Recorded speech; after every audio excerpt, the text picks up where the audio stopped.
Who were the strangers who first mustered around our staff? And when it reeled in the light, who more brilliantly sustained it than Aaron's generous sons? When we strove to blot out the stain of slavery and advance the rights of man, we found common cause with your struggles against oppression. Frederick Douglass, an escaped slave, and our great abolitionist forged an unlikely friendship right here in Dublin with your great liberator, Daniel O'Connell.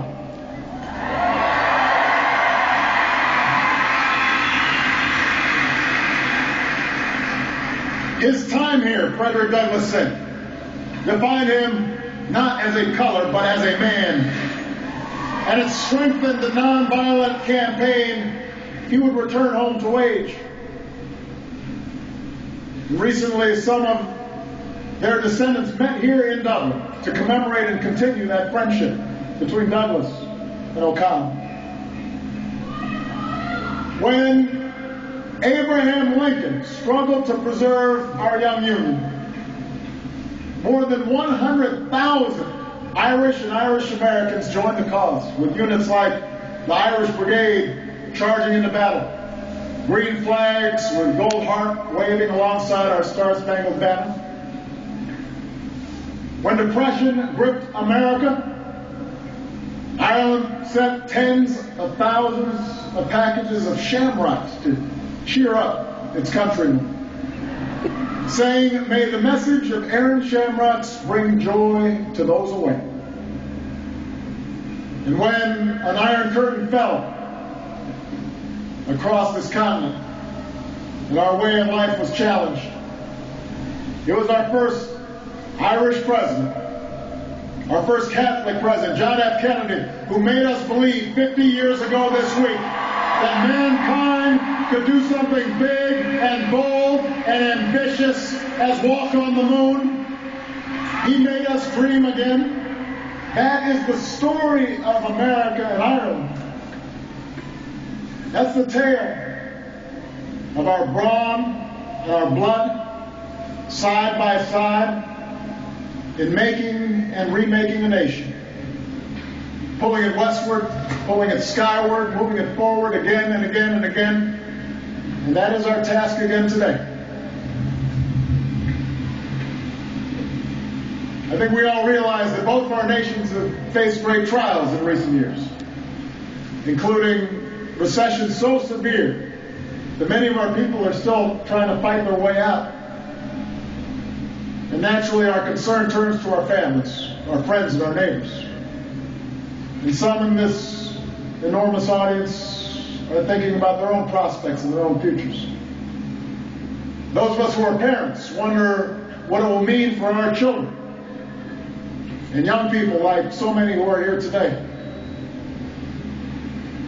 Will you see the same progress we've seen since we were your age? Will you inherit futures as big and as bright as the ones that we inherited? Will your dreams remain alive in our time? This nation has faced those questions before. When your land couldn't feed those who tilled it. When the boats leaving these shores held some of your brightest minds. When brother fought against brother. Yours is a history frequently marked by the greatest of trials and the deepest of sorrow. But yours is also a history of proud and defiant endurance. Of a nation that kept alive the flame of knowledge in dark ages, that overcame occupation and outlived fallow fields, that triumphed over its troubles.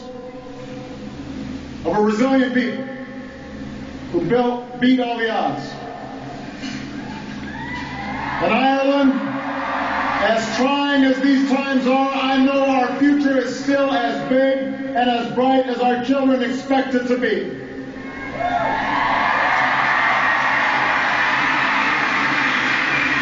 I know that because I know it is precisely in times like these, in times of great challenge, In times of great change, when we remember who we truly are.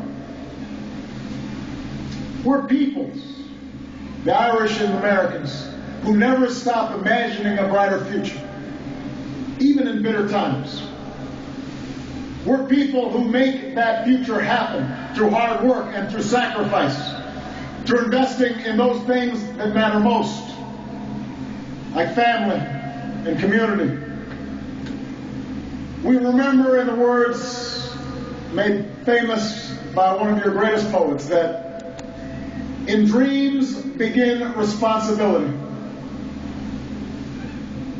This is a nation that met that responsibility by choosing, like your ancestors did, to keep alight the flame of knowledge, invest in a world-class education for your young people.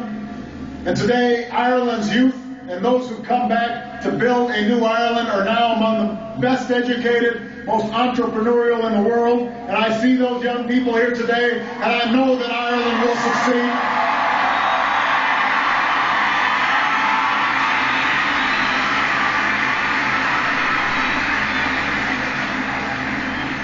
This is a nation that met its responsibilities by choosing to apply the lessons of your own past to assume a heavier burden of responsibility on the world stage. And today, people who once knew the pain of an empty stomach now feed those who hunger abroad. Ireland is working hand in hand with the United States to make sure that hungry mouths are fed around the world, because we remember those times. We know what crippling poverty can be like. We want to make sure that we're helping others. You're a people who modernize and can now stand up for those who can't yet stand up for themselves. And this is a nation that met its responsibilities and inspired the entire world by choosing to see past the scars of violence and mistrust to forge a lasting peace on this island. When President Clinton said, at this very spot 50 years ago, waging peace is risky, I think those who were involved understood the risks they were taking, but you, the Irish people, persevered. And you cast your votes, and you made your voices heard for that peace, and you responded heroically when it was challenged. And you did it, as President McKinley has written, for all the apparent intractability of our problems, the irrepressible human impulse to love kept nagging and nudging us towards reconciliation. Whenever peace is challenged, you will have to sustain that irrepressible impulse. And America will stand by you, always. America will stand by you, always, in your pursuit of peace.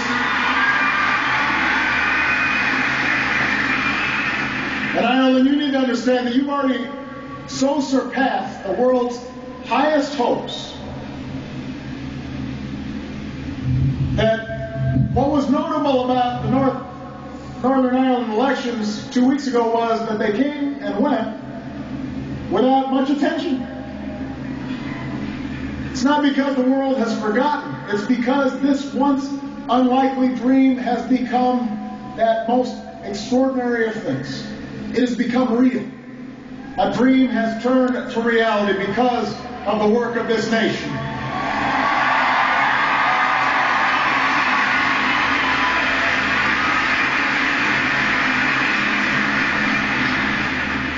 In dreams begin responsibility. And embracing that responsibility, working toward it, overcoming the cynics and the naysayers and those who say you can't. That's what makes dreams real. That's what Fulmouth Carney did when he got on that boat. And that's what so many generations of Irish men and women have done here in this spectacular country. That is something we can point to and show our children, Irish and American alike.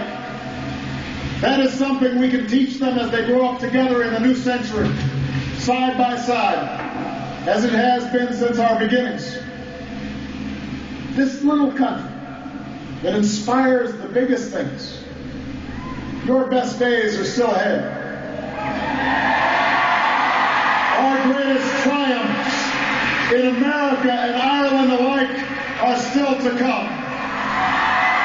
And Ireland, if anyone ever says otherwise, if anybody ever tells you that your problems are too big, or your challenges are too great, that we can't do something, that we shouldn't even try, think about all that we've done together.